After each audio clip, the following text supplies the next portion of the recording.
Hello guys, welcome to my channel. और जो भी नए स्टूडेंट्स हैं वो मेरे बारे में जान लें।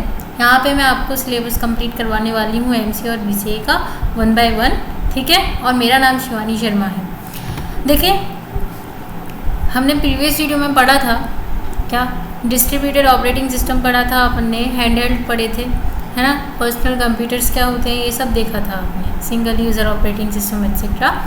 आज हम देखेंगे मेन फ्रेम्स, ठीक है। यूनिट फर्स्ट में ये चल रहा है हमारा, लास्ट टॉपिक है main frames. Actually main frames क्या होता है?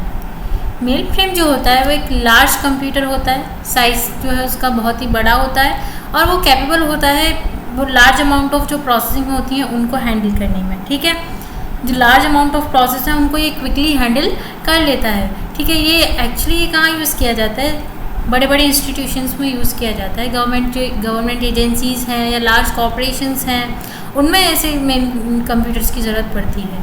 किस टाइप के कंप्यूटर्स की ज़रूरत पड़ती है? मेन फ्रेम्स, क्योंकि लार्ज अमाउंट ऑफ डेटा आपके सिंगल पीसी में स्टोर नहीं हो सकता है। ऐसे इस डेटा को स्टोर करने के लिए आपको मेन फ्रेम की ज़रूरत पड़ेगी, ठीक है। अब आपको ये तो समझ में आ रहा होगा कि कंप्यूटर से मेन फ्रेम कंप्यूटर कैसे डिफरेंस है, ठीक, कैसे डिफरेंट है, ठीक है। तो ये कंप्यूटर भी कैपेबल होते हैं प्रोसेसिंग के लिए, प्रोसेसिंग को हैंडल करने के लिए कैपेबल हैं कंप्यूटर्स। लेकिन अगर हमें यहाँ पे लार्ज अमाउंट ऑफ डेटा की बात कर रहे हैं, ह्यूज अमाउंट ऑफ डेटा की बात कर रहे हैं, तो वो कैसे होगा हैंडल? तो वो हैंडल करने के लिए हमारे पास होते हैं हमारे मेन फ्रेम्स, ठीक है।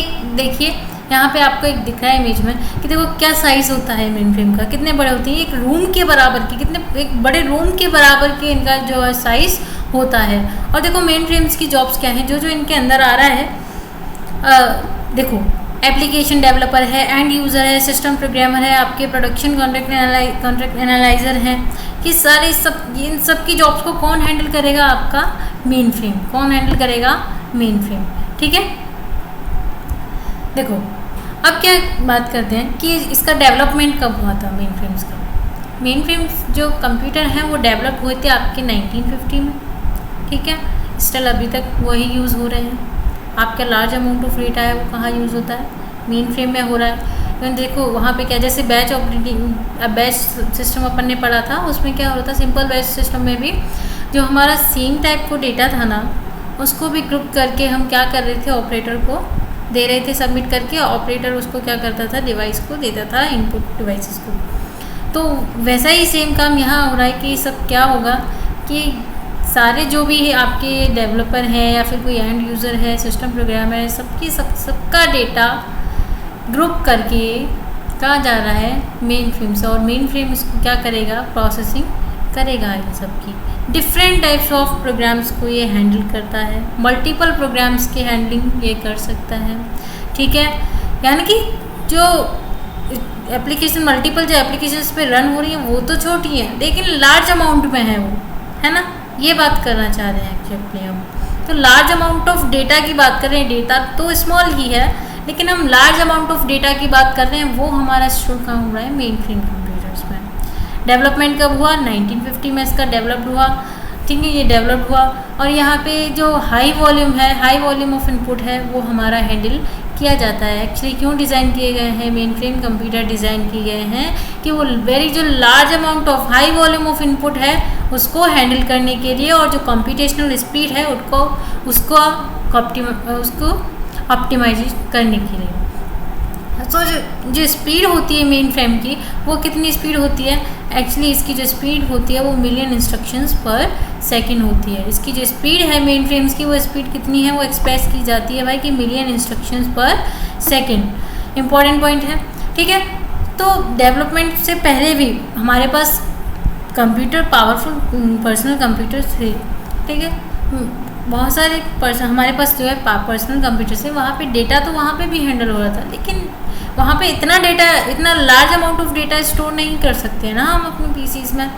इसलिए ऐसे जो लार्ज अमाउंट ऑफ डेटा है, बड़ी बड़ी ऑर्गेनाइजेशंस के, बड़े बड़े कॉर्पोरेशंस के, जो गवर्नमेंट एजेंसीज़ हैं, उनका डेटा कहाँ स्टोर होगा भाई? इन सबका इतने बड़े डेटा को हम स्टोर करते हैं कहाँ?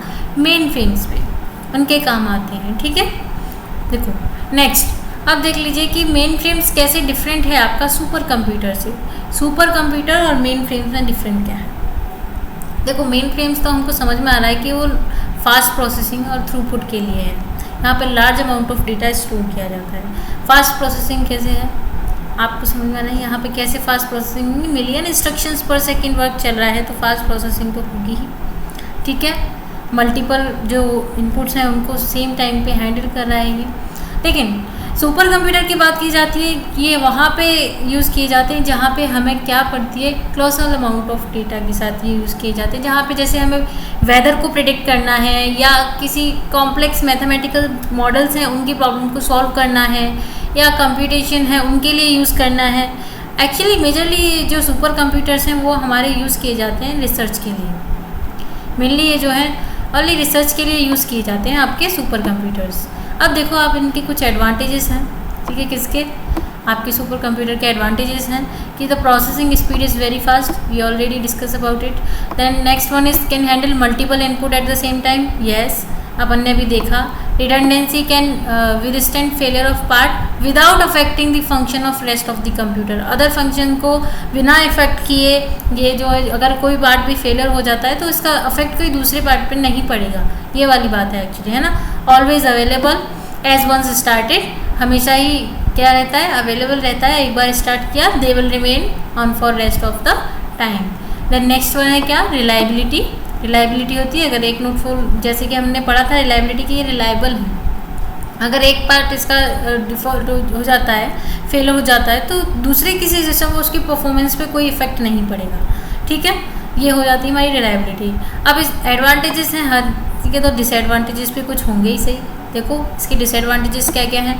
देखो mainframes can not be used as a normal computer. Mainframe कैसे यूज़ नहीं किया जा सकता, नॉर्मल कंप्यूटर के जैसे यूज़ नहीं किया जा सकता। क्यों? Because they are made for specific task only. ये किस लिए बनाएंगे, ओनली फॉर स्पेसिफिक टास्क, ठीक है। और नेक्स्ट पॉइंट है आपका क्या, it requires a special operating system to run. इसको क्या चाहिए, इसको रिक्वायरमेंट है क्या, स्पेशल ऑपरेटिंग सिस्टम रन कराने की, ओके।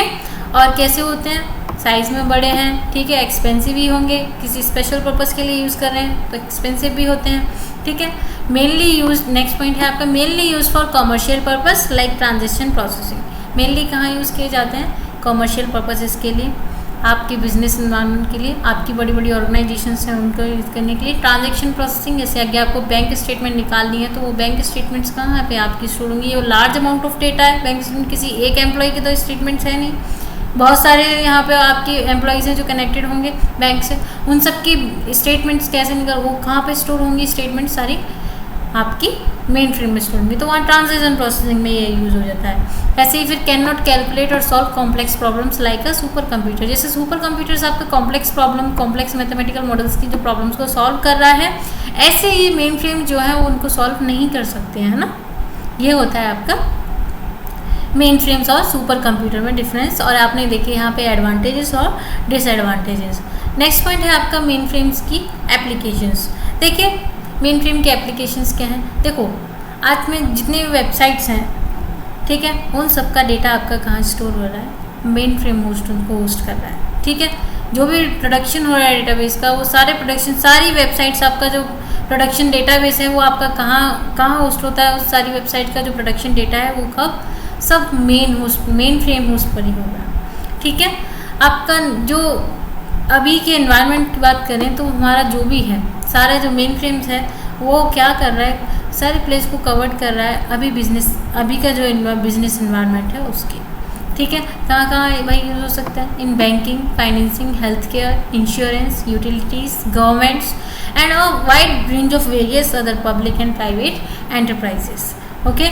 अब बात कहें यहाँ ATM की, तो वहाँ पे भी यही यूज़ हो रहा है mainframes. Large amount of data, 90% of fortune 500 companies, they are transaction of web servers that runs mainly on mainframe system. सारा जो भी ट्रांजेक्शन है वेब सर्वर का वो मेनली कहाँ रन हो रहा है, मेन फ्रेम सिस्टम पे रन हो रहा है, ठीक है।